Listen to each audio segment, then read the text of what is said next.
नमस्कार दोस्तों, जय जोहार। मैं कौशल तिवारी और बिहनिया संझा में आपका स्वागत है।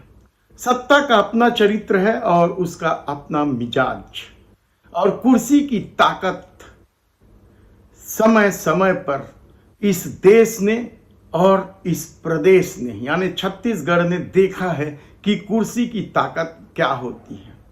जिन लोगों को सबसे कमजोर माना जाता रहा है वे लोग भी कुर्सी पाते ही अपना जो तेवर और मिजाज दिखाए हैं वह हैरान कर देने वाला रहा है। ऐसे में यदि डबल इंजन सरकार के मुख्यमंत्री विष्णुदेव साय ने अपनी ताकत दिखाई है जन्मदिन मनाने के आसरे, तो आप समझिए कि या इससे पहले छत्तीसगढ़ में जितने भी मुख्यमंत्री बने उन लोगों ने ऐसी ताकत नहीं दिखाई जो ताकत मुख्यमंत्री विष्णुदेव साय ने दिखाई। छत्तीसगढ़ राज्य बनने के बाद बने पहले मुख्यमंत्री अजीत जोगी को लेकर कहा जाता था कि पूरी मीडिया उसके पीछे खड़े रहती है।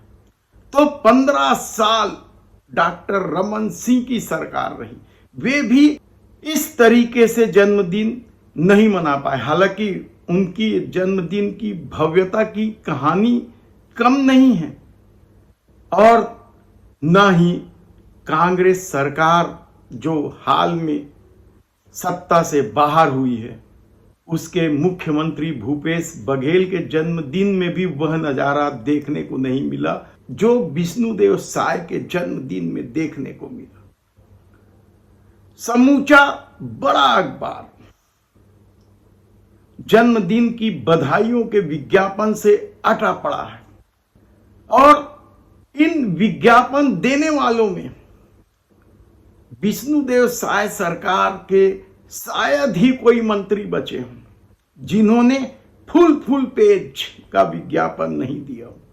यही नहीं, छत्तीसगढ़ में काम करने वाले व्यापार जगत के लोगों ने भी भरपूर विज्ञापन दिया। क्या यह सब पहले से की गई तैयारी थी, सत्ता का दबाव था, या फिर ये लोग स्वतः होकर विज्ञापन दिए? लेकिन जिस प्रदेश के युवा बेरोजगारी को लेकर त्रस्त है, महंगाई ने मध्यम वर्ग के लोगों का जीना मुहाल कर दिया है, बढ़ते अपराध और बिगड़ती कानून व्यवस्था के बीच इस भव्यता के साथ जन्मदिन का मतलब आप समझिए। यह ताकत दिखाने का भी खेल था क्या?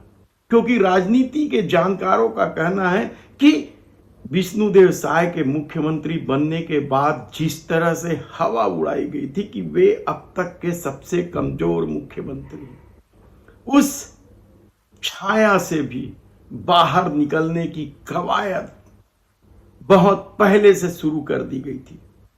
और यही वजह है कि विष्णुदेव साय के जन्मदिन पर न केवल अखबार विज्ञापनों से अटे पड़े थे बल्कि राजधानी के प्रमुख चौक चौराहों पर भी जन्मदिन के बधाइयों के होर्डिंग्स तने हुए थे।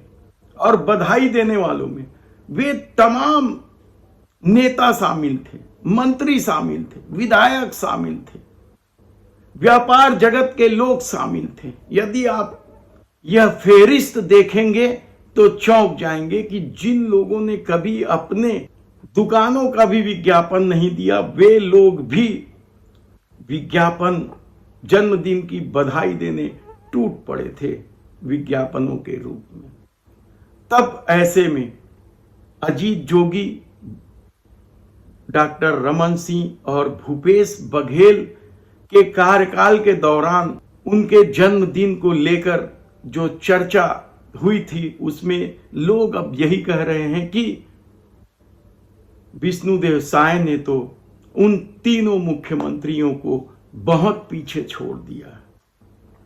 तब देखना है कि आने वाले दिनों में जिस महतारी वंदन योजना से अब नाम काटे जाने की खबरें हैं। बीएड सहायक शिक्षकों की बर्खास्तगी के बाद उनके समायोजन की चर्चा है।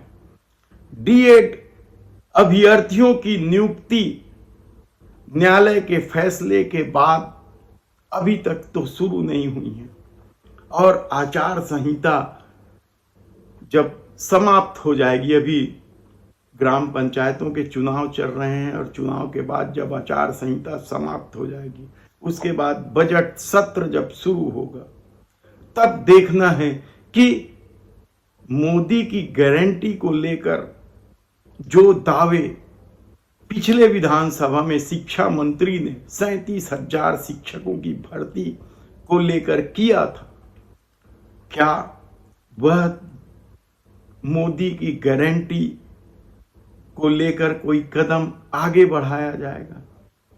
कानून व्यवस्था को लेकर तो अपनी कहानी है।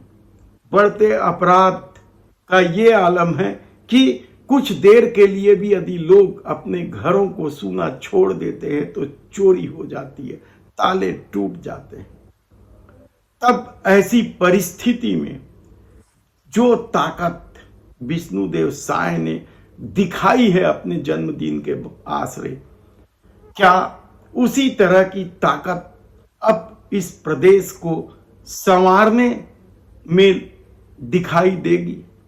क्योंकि विज्ञापनों में दो तरह के दावे हमेशा ही यह सरकार करती रही है। एक विष्णु का सुशासन, तो दूसरा हम ही बनाए हैं, हम ही संवारेंगे। देखना है कि आने वाले दिनों में जब मंत्रिमंडल का विस्तार होना है, निगम मंडलों में नियुक्ति होनी है, तब विष्णुदेव साय की ताकत और दिखाई देगी।